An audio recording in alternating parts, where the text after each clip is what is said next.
would you want the person to listen to that it was about? Do you mean like the person that I wrote it about? Yeah, the person that you wrote it about. When I write a song, I write it for me, and I hold it like quite close to me, and then there are certain things that when I have had to put them out, I'm like, fuck. Yes, people, and welcome to White Room Sessions. My guest today, I'm loving this. It's Dring. How are you? You all right? I'm good. How are you? Yeah, I'm well. And I genuinely mean that when I said that I'm loving this, because you've been on the Notts music scene for quite a while now. Yeah. Okay, how long has it been? Well, I'd say about like 3 years properly. I did Hockley Hustle 2 to 3 years ago. Yeah. And I'd written some songs at that point.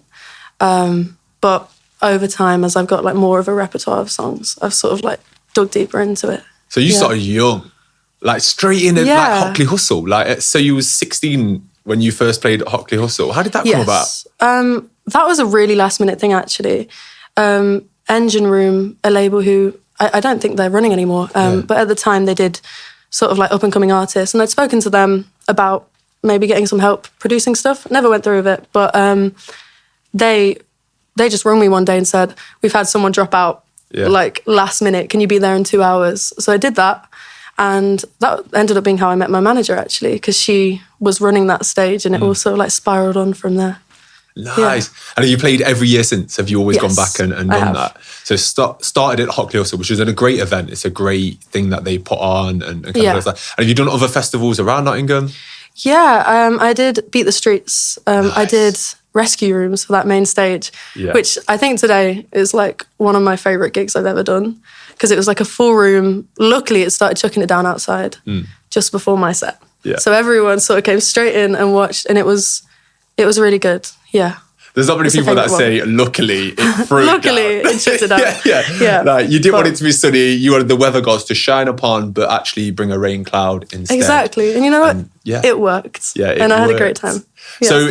So how important is that for you then, that kind of like audience is there? Like, how important is it for you? I mean, I've done a lot of shows in like a smaller crowd, and it's really intimate, and I do like it. Like, I did my headline show last December, and that was, I'd say maybe like 40, 50 people, which is a lot of people, but in a big room, it felt really intimate. But there's something about having like lots and lots of people in a room and everyone's sort of like silent, just listening to you. It's like a moment to actually breathe and think people are listening to something I've worked so hard on. I remember what I said at the start of this interview, that I was excited to have you on, because speaking of intimate gig, I came to one, it was accidental. I was just, I came to Lace Bar, and then obviously I was like, sure, that's Chloe. Before obviously we'd kind of planned for you to come on here and everything. And just the silence in the room. I mean, some woman had to go and tell quite a rowdy bunch at the back of the room. I think they'd had a few too many. It was so intimate, like in terms of just, I wouldn't even say that actually. I'd say when you started, your voice just silenced people, but in such a lovely way. And that's why, So how did you build your sound? How did you get to that point or where you are now? Well, it obviously, like most artists, before I was actually writing, I was doing covers. And there's like a plethora of artists that I can hear, like, oh, the way I do vibrato is because of this person, and the way I write these things is because of this band. And I think all of that sort of built up over time. I love people like Joni Mitchell and Tracy Chapman especially. Wow. And I remember there was one performance of Talking About a Revolution by Tracy Chapman in like this massive festival, and like the crowd weren't even singing along because they were just enamored by her voice. And I was like, I want that. I want to be that. Yeah. You're doing it. Like, you're on the way. You're on the way to doing that. Like, I mean, I got distracted by the plethora word, because I know I love that word. So like, when you said that, I was like, concentrate, Ash, because you love that word. But it's so right. And I think when you have an artist that is not dancing around, that's not kind of like having the massive production, it's just them and their voice. And that's certainly kind of what, that's what you're bringing. So it's great to see. How does your songwriting work, and kind of like your technique? Is it just you and a pad, kind of you and your guitar? Okay. How does it work? It's very different per song. I tend to write on guitar. I've done a little bit on piano recently, which I'm really loving. But I'll pick it up and I'll often start with like a nice picking pattern, something new. And then sometimes I'll have lyrics that I've maybe written while I'm on the bus or while I'm walking the dog, stuff like that. But usually I will just sing words until it sounds like a sentence, and then I'll make sense of it and I'll dig deeper into the song and decide, oh yeah, maybe the second verse needs to go this way or go that way.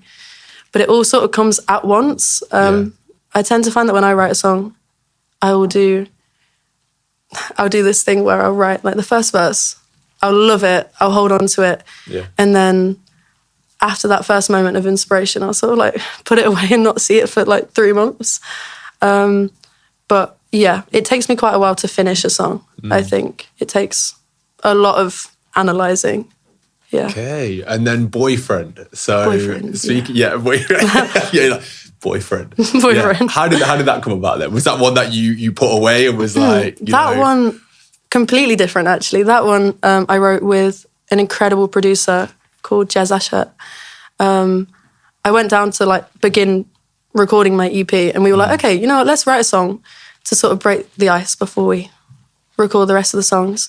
And he does this thing where he'll sort of like give you a therapy session before you write a song. Wow. Which is amazing. Love him, sweetest guy. Yeah. But he'll pick on whatever he thinks you're most like passionate about at the moment. And that was what was going on in my life. How does that work though? How does that work, the therapy session though? Talk me through that. Because there's so many different like things that you can do for therapy. So what does he do? I think he's just a very approachable guy, and he's very good at making you tell him your entire life story. Yeah. And so you do that, and then he's like, she got a boyfriend. That's what we're writing about. Wow. Yeah. That must have been powerful. Yeah. Like, or was it a little bit kind of weird at the same time as well? Like, that's out of everything I told you, that's what you picked up on, like, out of our conversation. Yeah, I think it's just when we spoke about it, that was obviously what I was like feeling the most emotion around at the time. And so we just sort of focused in on that.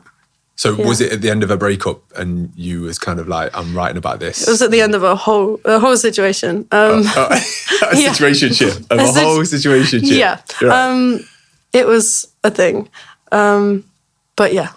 And then it was a nice closure, I think. I always like writing about something that is intimate to me. Yeah. And that's what this song is to you. Okay. Closure? Yeah, I think so. And how do you feel when you perform it?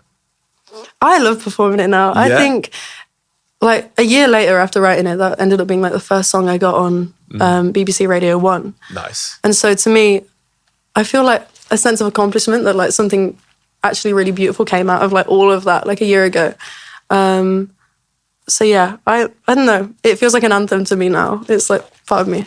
I like that. Yeah. What a nice way to put that as well. Like something beautiful came from what was obviously a bit of a shitty time. Like, you know what I mean? I think we should check it out. This is Boyfriend.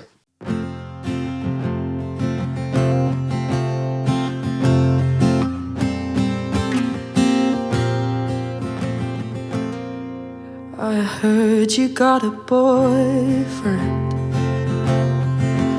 That's one way to win a fight. Hate the way you pity me. What we had was my fault somehow. Course she got a boyfriend. Was it out of spite? Was it something that the Lord said to do? Easy path for you. Why am I grieving someone who was only nearly mine? Will I still be grieving someone my whole damn life?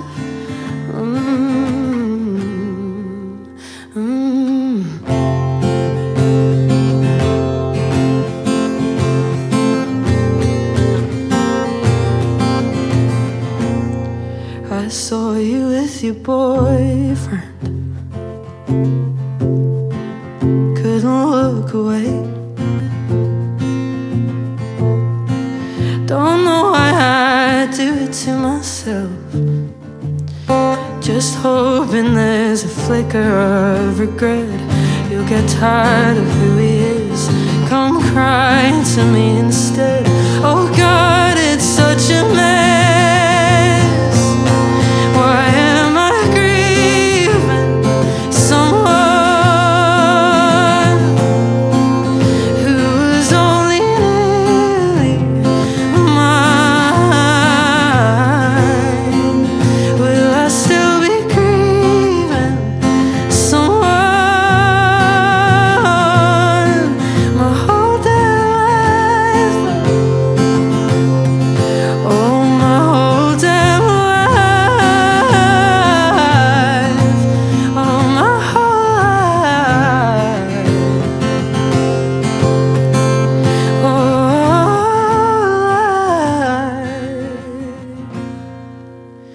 Why am I grieving someone who was only nearly mine? Will I still be grieving someone my whole damn life?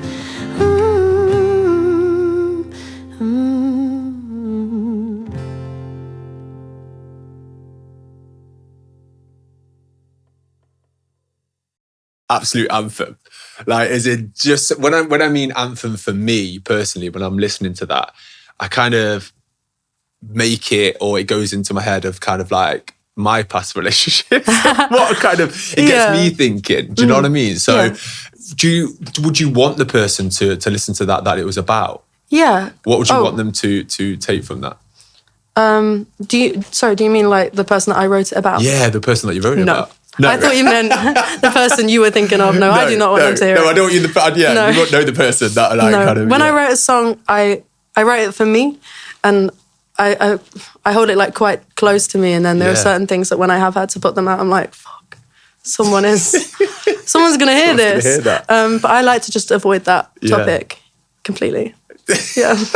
I love that. You're like, I don't want them to listen to it. Yeah, just live in a little bubble. What if it was to, though? Like, is that something you just think, well, that's me, that's my story, and that's up to me? Yeah, exactly. Anything that, even if it involves other people, at the end of the day, it's just my emotions that I'm writing about. Yeah. And I'm not talking badly about anyone. I'm just talking about what I'm feeling, and I think that's never going to be a problem for anyone.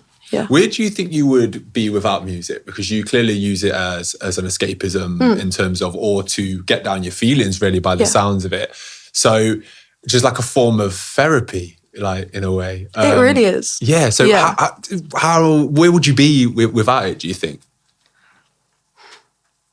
I think I would definitely be a lot less emotionally regulated. Yeah. I think there's something about like crying your eyes out about something and then sitting up at like 3 a.m. in the morning and just writing a song and being like, you know what, that is awful, but it's okay because I've managed to express it. And even if no one else hears it, I got it out. And I think it's important to have a healthy way to be able to let your emotions out. Otherwise, other things are going to take over. That's a really lovely way to put that. Like, why is it always 3 a.m.? Like, because I say that, like, at 3 o'clock in the morning, 4 is what I say. It always seems to be 3 o'clock. Is 4 is when it's like, it's too close to having to wake up at that point. 3 a.m., perfect. Yeah, just getting off it, just kind of thingy. What have you got planned this year? Like, what's coming up? I'm hoping to get another body of work, hopefully an EP out this year. Nice. I'm currently finishing up writing it. I've got like a good collection of songs that I'm like really passionate about at the moment that I'm very excited to put out. So hopefully I'm going to get that recorded in like the summertime and get it out end of the year. Nice. Yeah. And then Any Better, like, was this an anthem as well? Like, how did that come about, like Any Better and the songwriting behind that? That one was, that was a co-write as well. With my EP, 3 of the songs I wrote on my own, and then 3 I wrote with someone else. This one with an artist called Colouring. I don't know if you heard of him, but he's from around here and he's incredible. But I wrote the first verse on my own, like at home completely, put it away. And then when I came to this, because it was my first ever session with somebody else, he was like, well, have you got anything to start with? Very gentle person. And we ended up, finishing the rest of the song. And I love writing with Jack because I feel like he's like me but squared. He writes the exact same way as I do. He loves Joni Mitchell, all of those sort of people. Yeah. So yeah, that's sort of like how that one came to be. Nice. Let's check it out. Yeah. This is Any Better.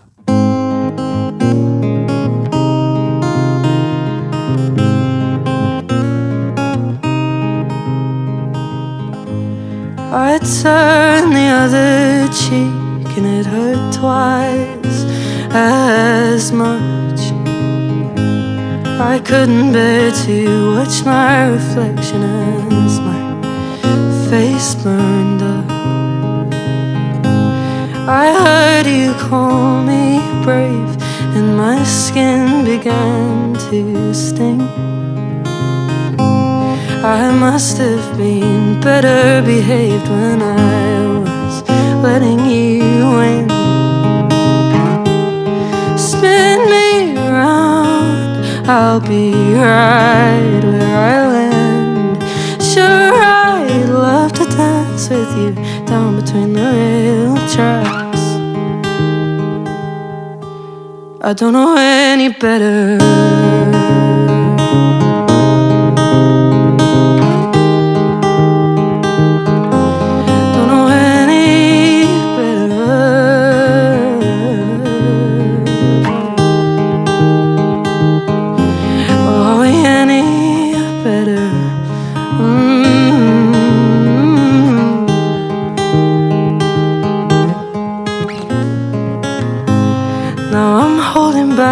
Your hair, my Samson in the streetlights,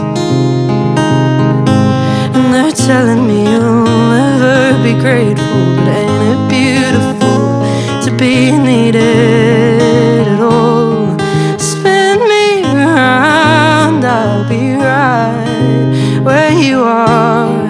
Still, I'd love to dance with you, even if the music has stopped. I don't know any better.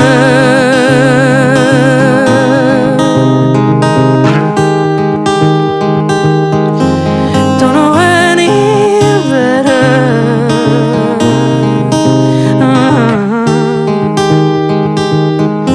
Oh, any better,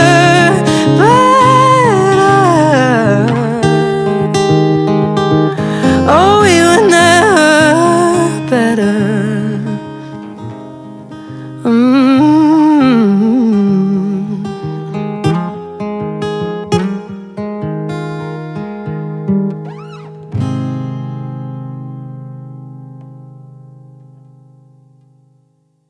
Well, that's just lovely. Like, I really like that. Thank you. And I can't wait for the EP as well, for when that comes out. Have you got a name for it? Is that like something that comes like late? I like to pick a lyric out of a song for a name, so I think I've got a name for it, but I'm going to keep it sealed because it might change. And it's not boyfriend. It's not boyfriend, no. Boyfriend is on the last EP. Yeah, but like God. Okay, yeah, that's fair enough.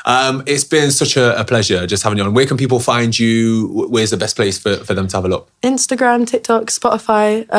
I'm Dring on Spotify and anywhere else, and at Dring Music on socials. Nice. Thank you so much, Chloe. Absolute pleasure. Thank you for having me. You're welcome. You're welcome. You're welcome. And it's amazing to have you here. This has been White Room Sessions with Dring. See ya.